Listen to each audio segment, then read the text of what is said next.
1 in 4 adults over 65 will fall this year. In America alone, that's more than 14 million people. And falls are now the number one cause of injury-related death in that age group, with the death rate climbing 21% in recent years. Now, here's the part that should terrify you. Most of them walked 5,000 steps, 8,000, even 1,000 a day, dead certain it was protecting them. It wasn't. And what I'm about to show you builds your legs faster than walking ever could without you leaving your bed. Here's the truth nobody tells you. Walking does almost nothing for the muscles that keep you standing. It drags you in one straight line on the same two muscles 1,000 times a day, while the deep stabilizers that catch you mid-stumble waste away from years of neglect. That's the cruelty of it. You walk daily. You feel responsible. And the exact muscles that prevent a fall are dying in silence. After 60, you lose up to 8% of that muscle every decade.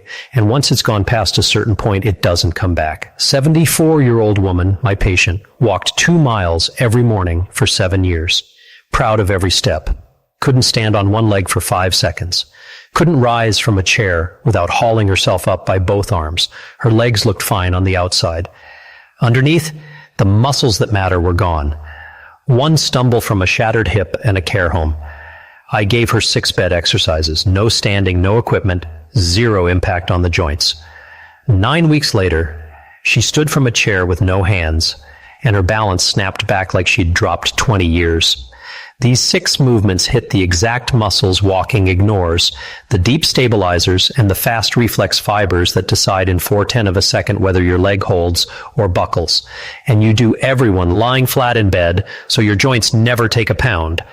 Lock in for bed exercise number 2 because it fires the single muscle behind 80% of senior falls, and almost nobody trains it.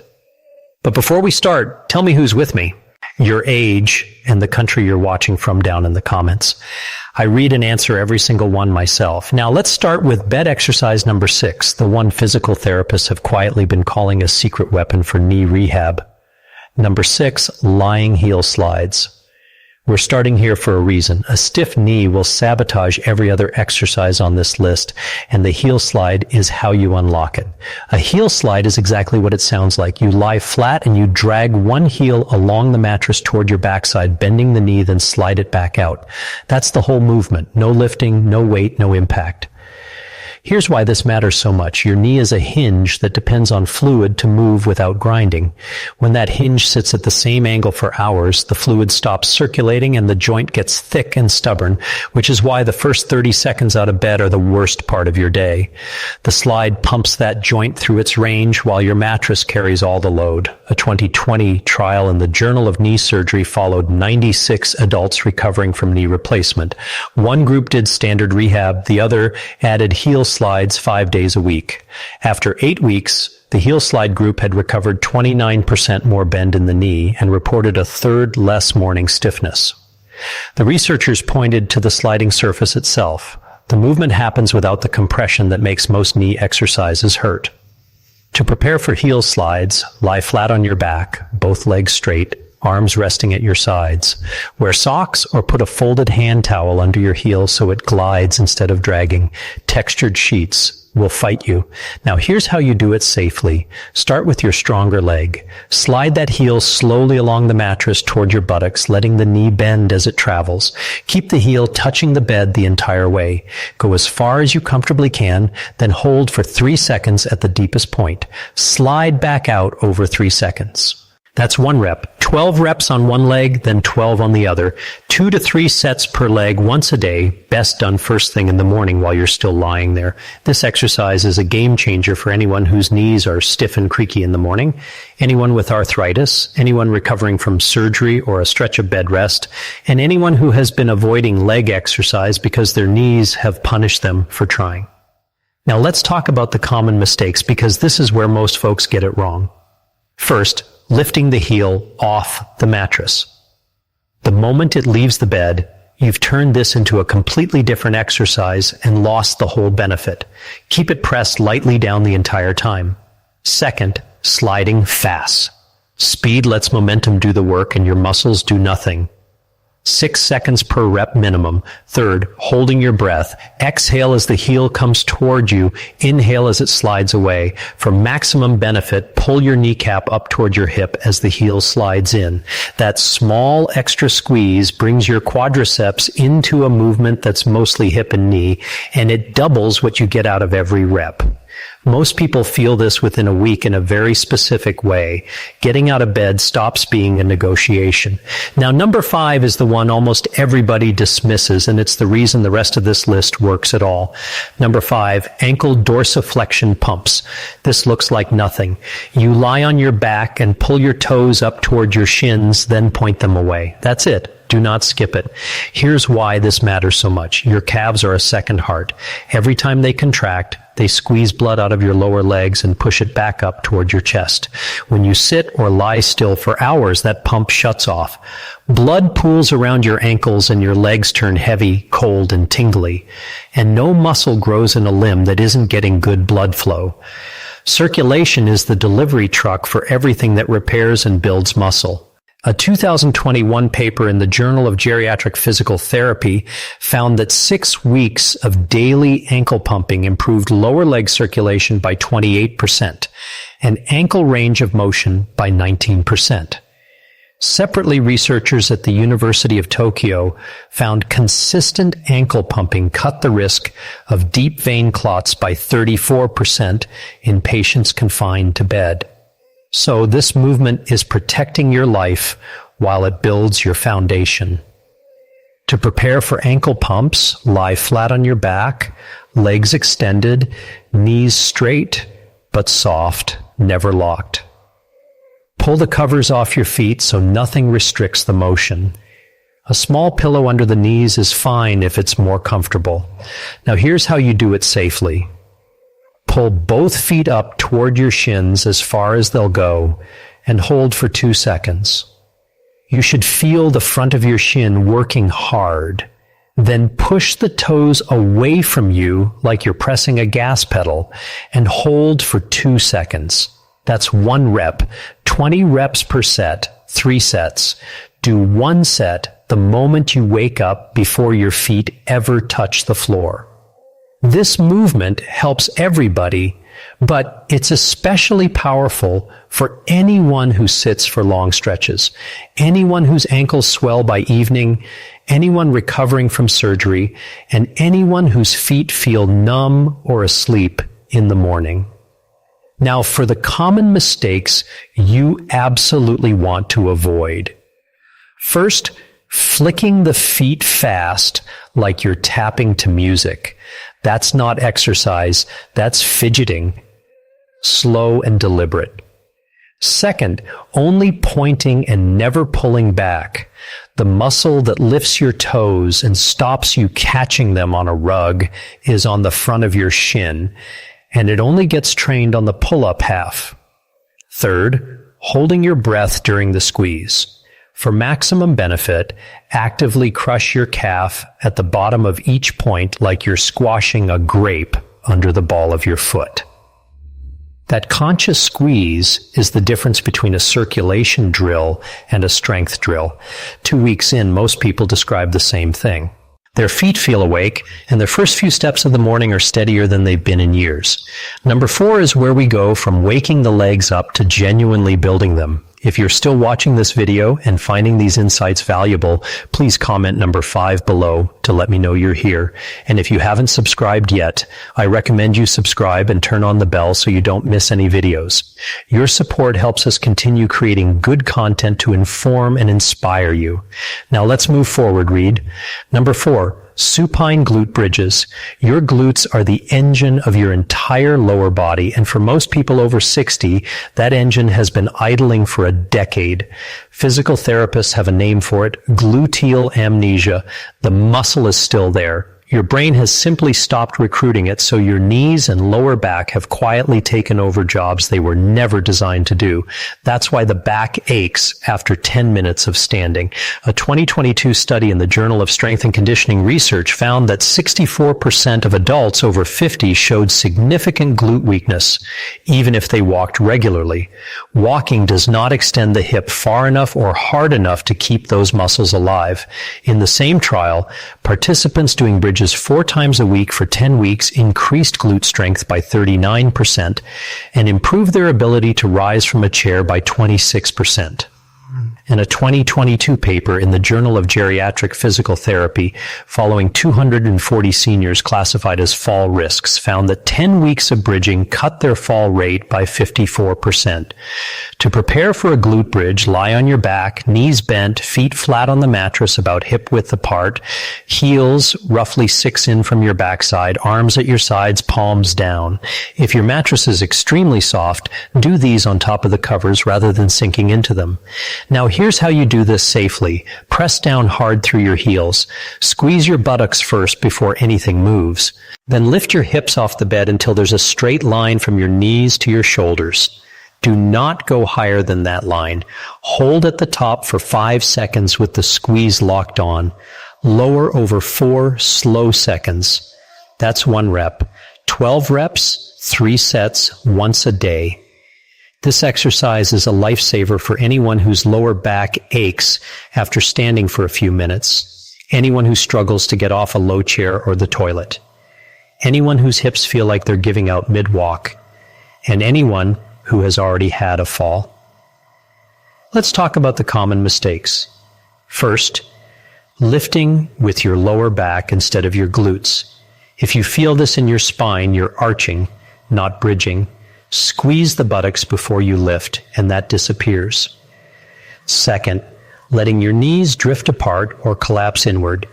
Keep them stacked over your ankles. Third, pushing through your toes. Toe-driven bridges hand the work to your quadriceps and let your glutes stay asleep, which is the exact problem we came here to fix.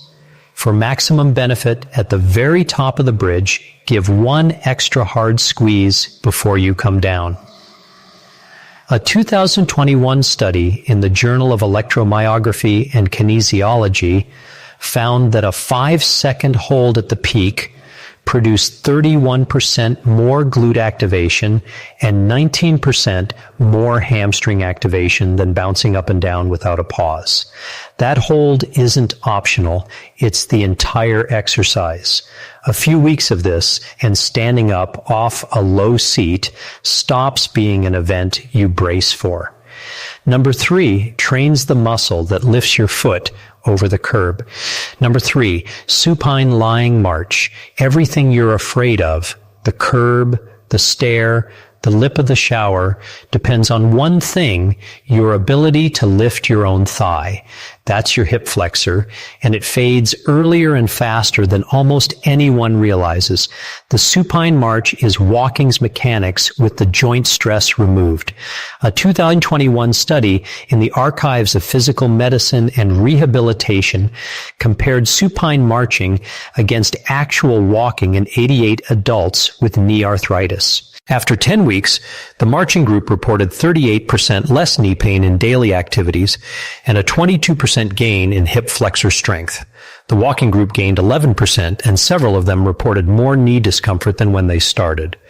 Separately, the Journal of Aging and Physical Activity found hip flexor weakness present in 72% of adults over 65 who had fallen in the previous year.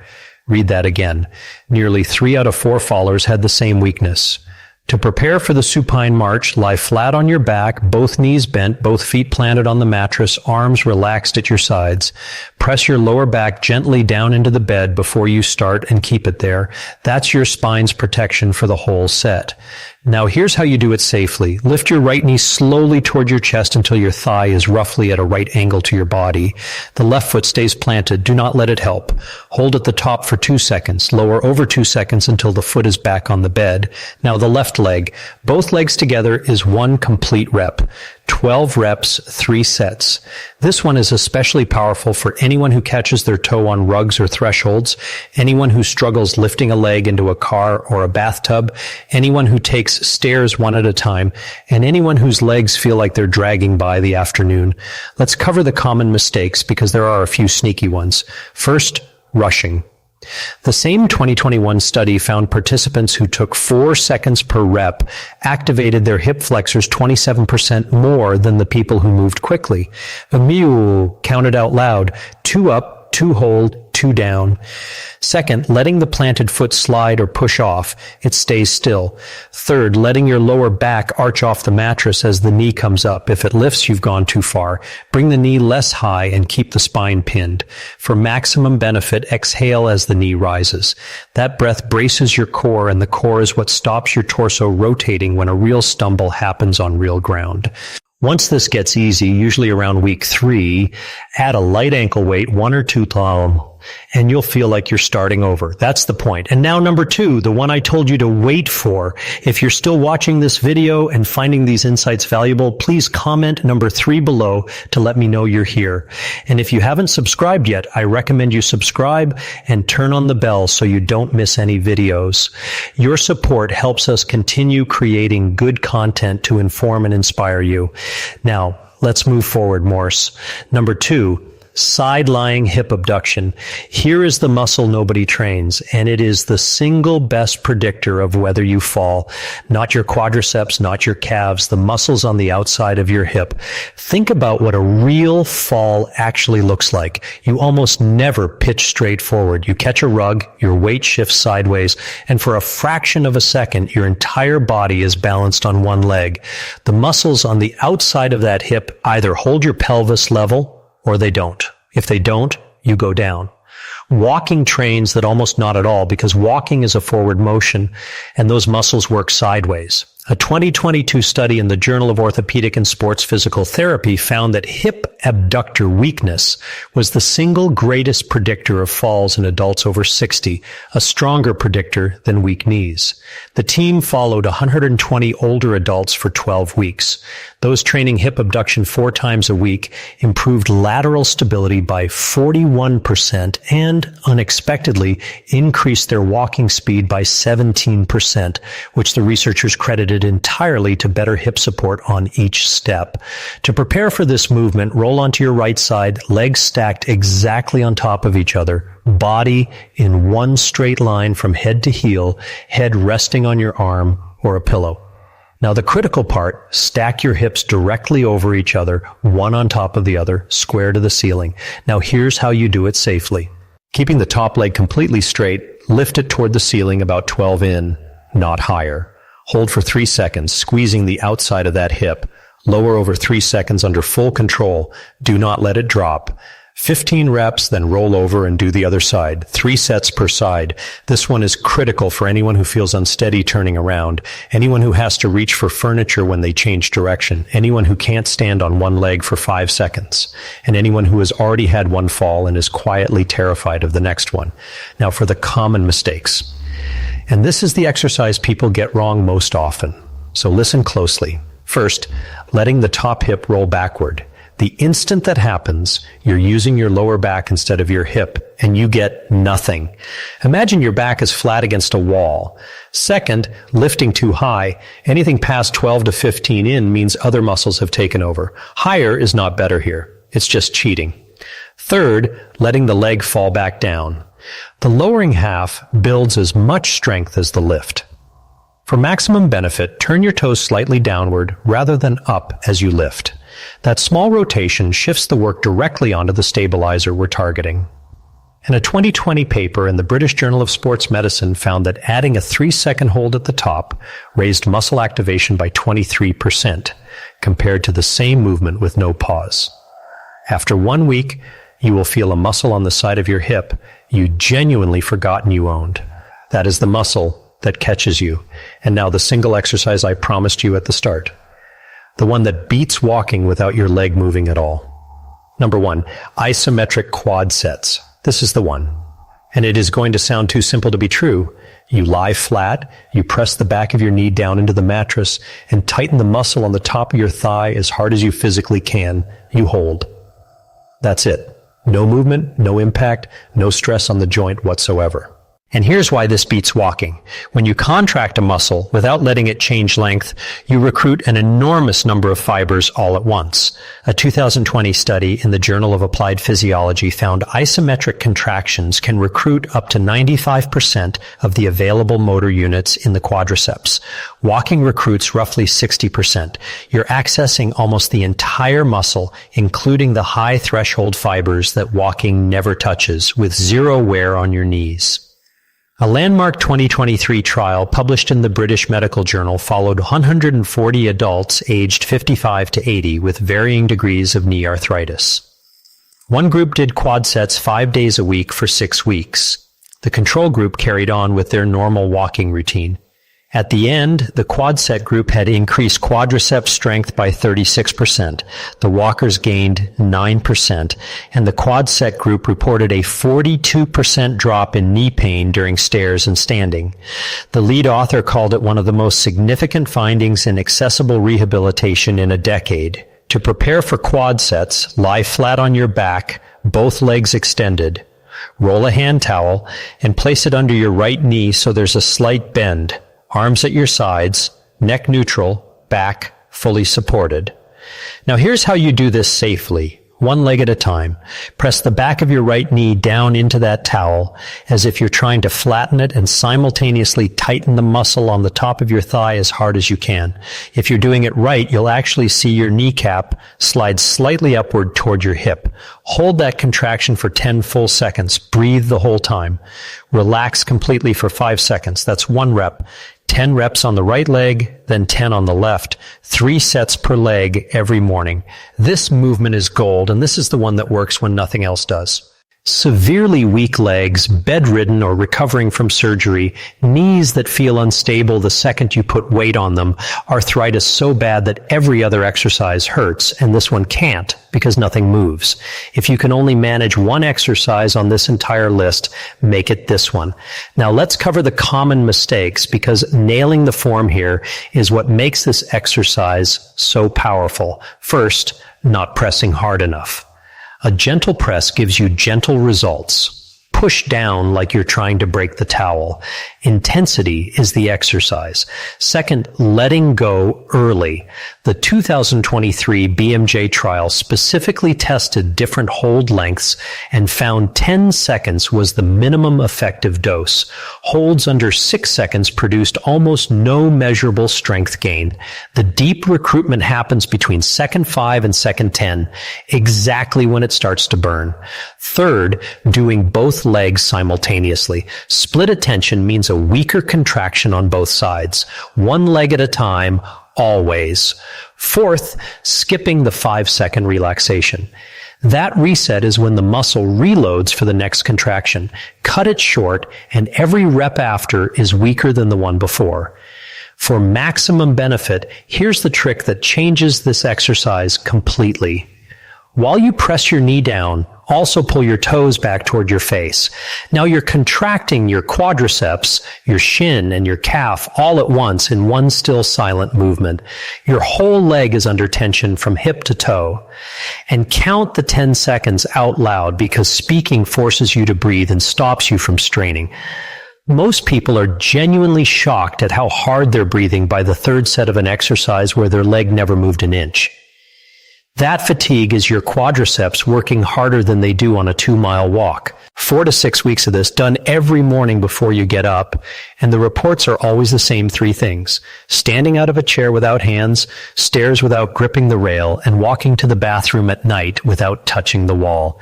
If you're still watching this video and finding these insights valuable, please comment number 1 below to let me know you're here. And if you haven't subscribed yet, I recommend you subscribe and turn on the bell so you don't miss any videos. Your support helps us continue creating good content to inform and inspire you. Now let's move forward, Muford. So that's the list. 6 movements, all done lying in bed, that hit exactly what walking leaves behind. Now let me make this simple, because the biggest reason people fail isn't the exercises. It's trying to do all 6 on day 1, feeling sore and quitting by Thursday. Week 1, number 6 and number 5 only. Every morning before you get out of bed, heel slides and ankle pumps. 10 minutes. Week 2, add number 4 and number 3, bridges and marches. Week 3, add number 2 and number 1. Now you're running the full stack and you're looking at about 20 minutes a day. If you can only ever do one, do number 1, the quad set. It asks the least of you and gives back the most. And one thing I need to say plainly, if any of these produce sharp pain, not muscle burn, but sharp pain, stop and speak to your doctor, especially if you've had a recent surgery, a replacement, or a clot. Burn is fine. Burn is the point. Sharp pain is information. Now, I want to hear from you. Which of these 6 are you starting with tomorrow morning? And be honest with me in the comments. Can you stand up out of your chair right now without using your hands? Tell me yes or no, and then come back in 3 weeks and tell me again. I'd love to read that second comment. If this helped you, give it a like so it reaches someone else who needs it. Send it to one person you're worried about, and subscribe so you don't miss the next one. Your legs aren't finished. They've just been waiting for the right work. Thanks for watching.